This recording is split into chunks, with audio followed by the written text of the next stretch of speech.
Technology, one small step for a man, but one giant leap for... Oh!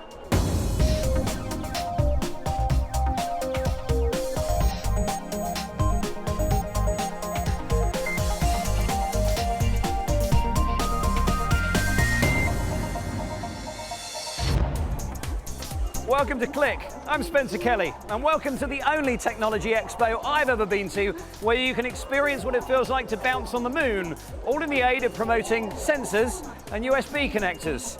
This is CTech in Japan, and I warn you, anything can happen in the next half hour.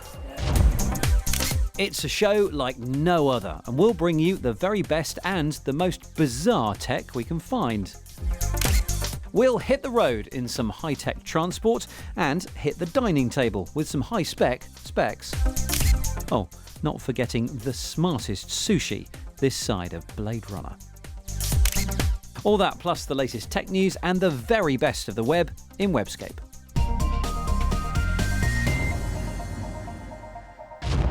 So, here we are on the show floor. CTech has just opened its doors.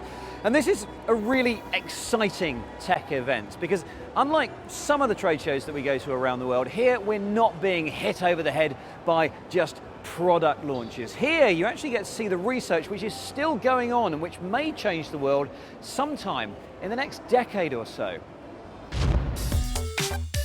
Walk the 8 halls here and you'll see Japan's love of tech writ large.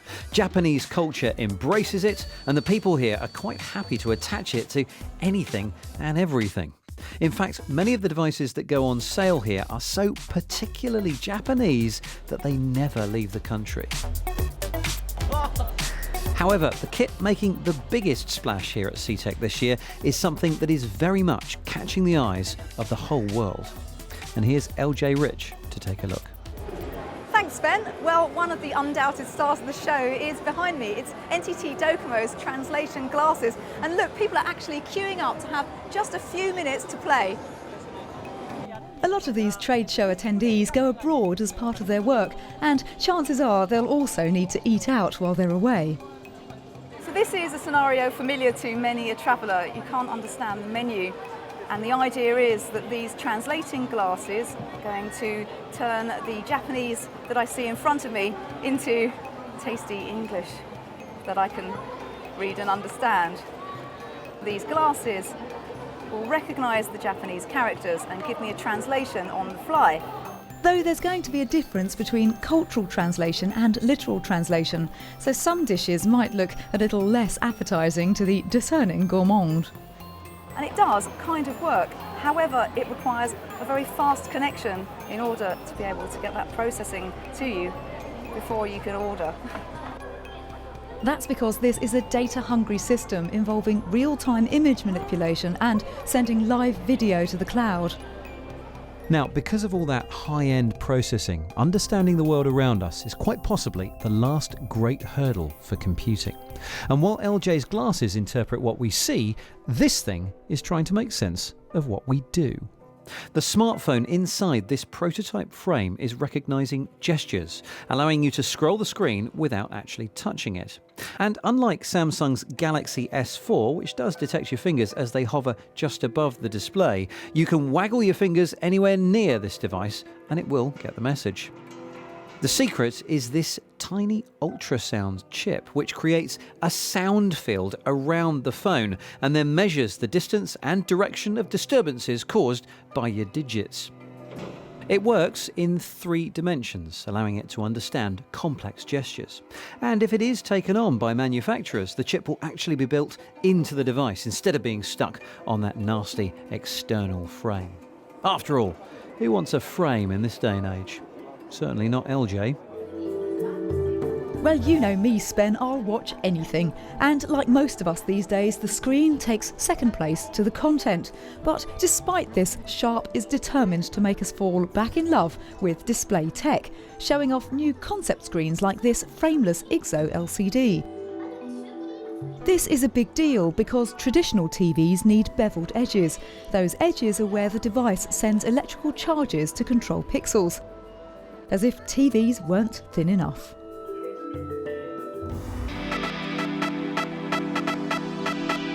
And the downsizing doesn't stop at TV frames. Honda's minimalist prototype, the Eunuch, shrinks personal transport down to this compact package. Okay. The two-wheeled self-stabilising stool is less than a metre tall and driven by leaning. Takes a bit of getting used to. Actually, this isn't bad. But the 2-hour battery life makes the Eunuch a little impractical for exploring even a small trade show like this. But that's all right, it's still at concept stage. There are fewer than 20 of these prototypes in existence right now, but personal transport is gathering momentum. One of the reasons we're seeing mobility devices here at CTEC is that Japan really does have to think about keeping its population mobile. People here are living longer than anywhere else on the planet, and so they really do have to concentrate on keeping elderly people mobile and in their own homes, possibly into their second century on the planet. Hence the very Segway-like scooter called the Winglet, named after the winged sandals of the god Hermes. And by the way, this one being ridden sans hands. Anyway, more from CTEC later in the programme. First, we'll take a look at this week's tech news. And by the way, check out the Winglet riding cameraman. Take that, Top Gear. Samsung has released the world's first curved display smartphone. Similar to some curved TVs, the Galaxy Round features a 5.7-inch rigid OLED display that has a dip down its centre. Samsung says the design fits better around your face when making calls, and it allows you to roll it about to control the device. Don't get your wallets out just yet though. The phone is initially only launching in South Korea and only in one colour, luxury brown. Researchers at entertainment giant Disney have invented an algorithm that makes objects on touchscreens feel three-dimensional. The haptic feedback, as it's known, is produced from varying the voltage at different points across a flat surface, creating diverse degrees of frictional force and fooling your fingers into believing they're touching a textured surface. That texture information is captured using sensors similar to Xbox's Kinect. The aim is to enhance user interaction by getting all touchy-feely with on-screen content. US design company Nest has unveiled the very latest innovation in smoke alarms. The Nest Protect is designed to add a few IQ points to the traditional smoke sensor. Complete with a smartphone app, the device speaks a warning if there's just a tiny bit of smoke. Heads up, there's smoke in the dining room. And unleashes the full fanfare for more serious fires. Finally, burning that toast won't cause a complete evacuation. Robots have taken a few steps closer to moving like us and our four-legged friends. Meet Atlas, created by robotics firm Boston Dynamics and funded by the Pentagon. Atlas can cross rocky terrain and can balance on one leg, even when you hit it with a heavy weight. How unkind. The Wildcat has also been unleashed. With a noisy and slightly terrifying buzz from its onboard low-tech go-kart engine, this quadruped gallops at up to 16 miles per hour. Both have been developed with the battlefield in mind.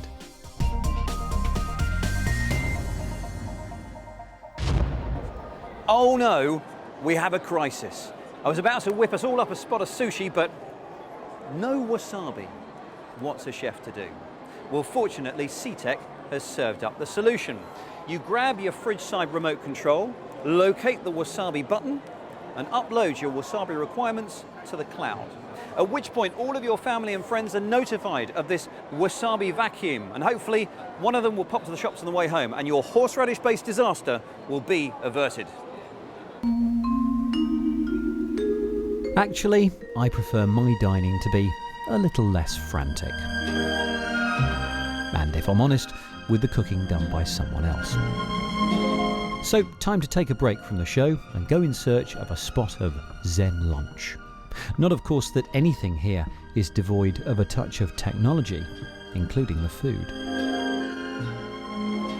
In a normal sushi restaurant, the food passes by on conveyor belts like this. You choose the dishes you're interested in, and you're charged by the plate at the ends. However, here, if you'd like to make a special order, you swipe through the menu on the tablets and give it a couple of minutes, and your food arrives by a high-speed conveyor belt. Which makes this an almost weightless place to eat. As soon as the order is received in the kitchen, it can be prepared and loaded for launch. Even behind the scenes, this restaurant is smarter than your average eatery. The kitchen computer monitors how many people are eating at any one time and calculates which new dishes and how many need to be added to the emptying conveyor. As you finish each plate, you dispose of it in this slot, sending it whizzing to its soapy end and automatically increasing your bill at the same time. And as an added incentive to keep on munching, every 5 plates sent down the chute triggers a game on the tablet for which you could just win a prize. What an unexpected treat. Talking of which, here are some more morsels we picked up at SeaTech. These shows can sometimes look like a bit of a tech smorgasbord, or maybe that should be bento box. But sometimes there are themes that do drive many of the exhibits, like driving. Nissan was back this year with an updated version of its self-driving cars. And in a future where you're whisked down the road without touching the controls, the company is now considering reinventing the wheel. The steering wheel, that is. If fully autonomous technology is available, what kind of the human-machine interaction is the best system for a human driver? Without steering, without gas pedal, or with joystick, or just voice? What's the right answer? That's a very difficult question. Autonomous vehicles have been gaining traction recently. Well, you'd hope so really, wouldn't you? But for the driver who still wants to be captain of the cockpit, here's a couple of devices to make sure you're paying full attention to the road ahead. You certainly won't doze off in Alps Electric's car of the future. It tracks your eyes, your breath, and in fact all of your vital signs to check that you're not nodding off. Fujitsu has a similar, if simpler idea, a heartbeat monitor you clip to your ear. If your pulse dips to a more mellow rhythm, an alarm on the associated smartphone app brings you back from the brink. Incidentally, the name of that app? Well, in English it is Footsteps of the Sheep. That's Footsteps of the Sheep. In Japanese, I'm sure that makes a lot more sense. Now, one thing that is increasingly common in the modern car is the heads-up display, a way to superimpose your speed and directions onto the road ahead.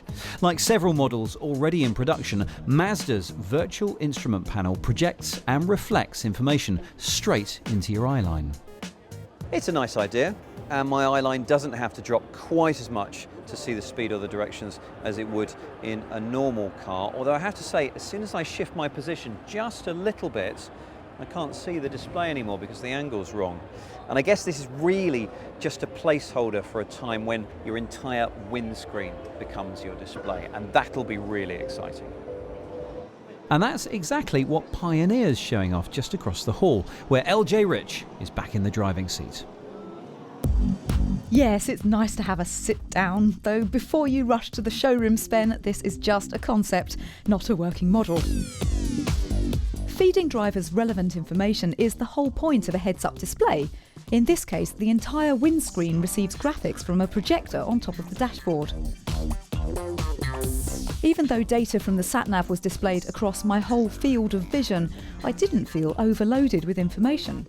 But Pioneer has also added a slightly unconventional extra element of touch to its concept driving experience.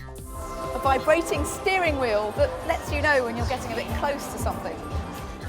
This extra sensory touchy-feely take on hazard perception felt a bit too much like playing a video game when it vibrated, but I can see how it could be a useful alert if other people venture into your blind spots. Now, it's fair to say that once you do have sat-nav in your car, getting from A to B becomes as easy as spelling the address correctly. Shame the joys of GPS don't usually extend into buildings, where the satellite signal is often blocked by all that concrete.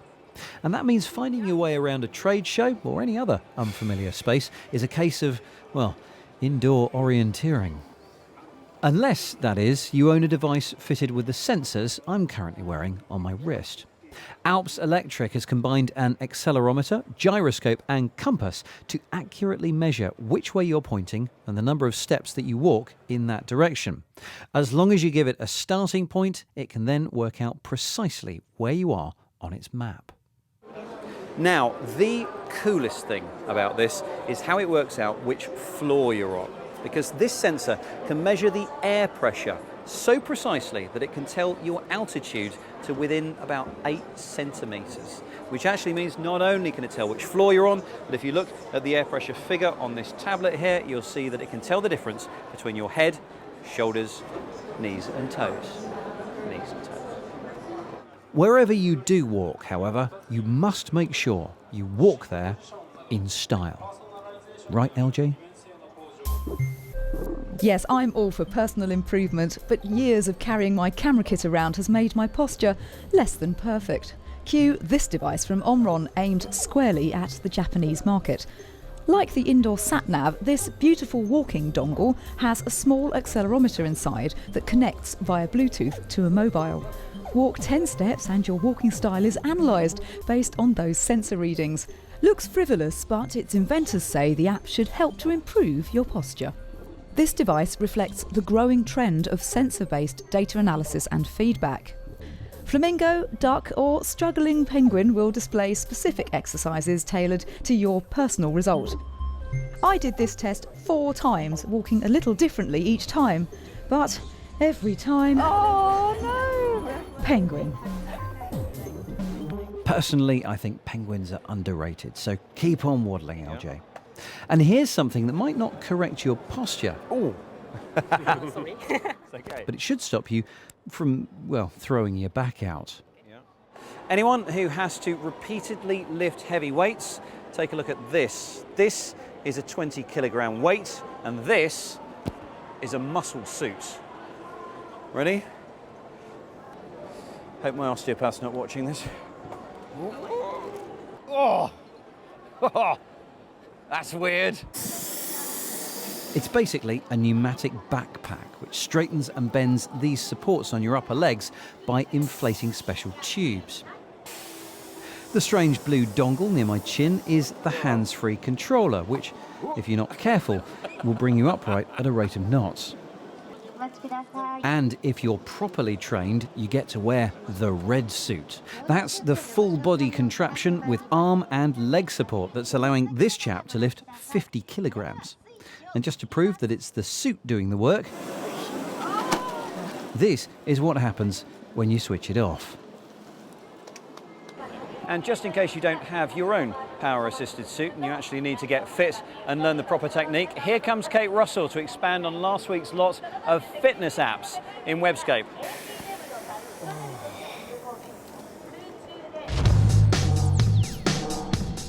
Yes, Spencer, that is taking fitness gadgets to the extreme. But the growing craze for activity trackers has created a booming market in third-party apps that add extra features like tracking workouts, nutrition and weight loss. Runkeeper is free for iPhone and Android and links to both the Jawbone and Fitbit bands that we looked at last week, with premium upgrades for more in-depth stats. Lots of popular apps link to MyFitnessPal, a diet tracker that's totally revolutionised the way I think about food. It's fun and easy to use, just scan and add your intake as you go. It's available free on all smartphone platforms and has really boosted my motivation to eat a healthier diet. I like the way you move. If you're working on weight loss, the Withings app links to many popular resources and is really nice to use. It's free on iPhone and Android and has its own range of hardware extras, including Wi-Fi scales that measure your body fat percentage, heart rate and ambient air quality, as well as your weight. But you don't need a tracking device to use these apps. They're great motivational tools in their own right. What you will need is a sports holder to keep your smartphone safely attached to your body and a decent pair of headphones. These Bluetooth Exercise Freak headphones from Denon mean no tangled cables, and they have their own smartphone app for logging workouts and nutrition. Make sure you charge them after every workout though, as running out of juice when you're running is really annoying.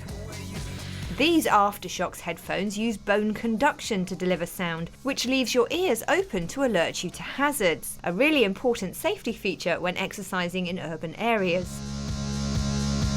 I like the way you move.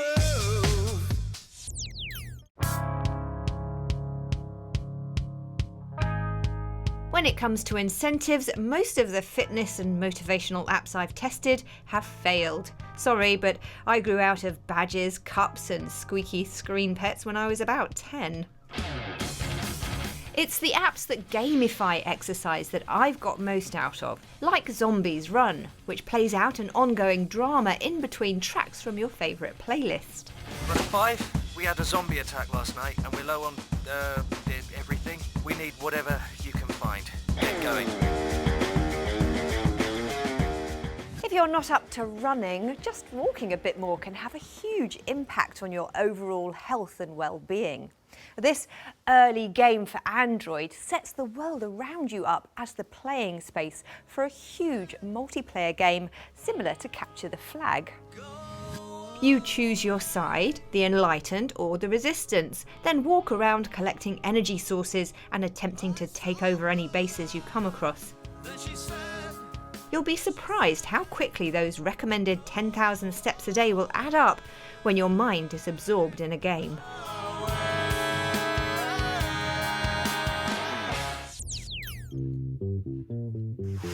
Now you have your fitness under control, it's time to take your Twitter account in hand.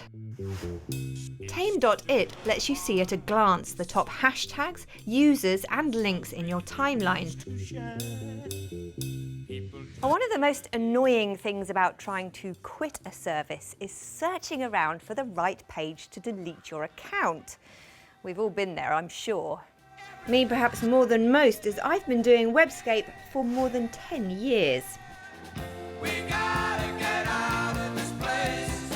Some helpful soul has started gathering all of the most deeply hidden and impossible to find exit pages at justdelete.me. Now, go forth and unapply.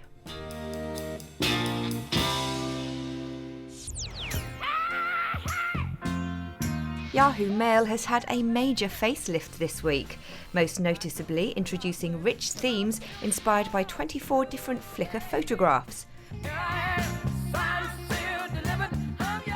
The redesign is geared specifically towards a better mobile experience that's reflected in the web client as well. Yahoo is also upping storage to 1 terabyte and making premium features like pop access and mail forwarding free to all users, with an ad-free client available for $50 a year. The new look Yahoo Mail is available for the web, iOS, Android and Windows 8 tablets. Kate Russell's Webscape. I've clawed myself away from C-Tech for a little while to take a broader view of things. And here it is. Tokyo, as seen from the latest addition to its skyline, the Tokyo Skytree. We're currently 450 metres up, a pretty impressive view of a pretty impressive city, I'm sure you'll agree.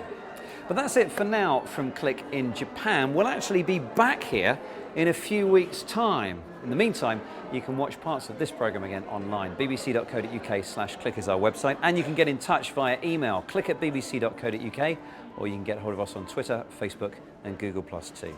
Thank you very much for watching, and we'll see you next time.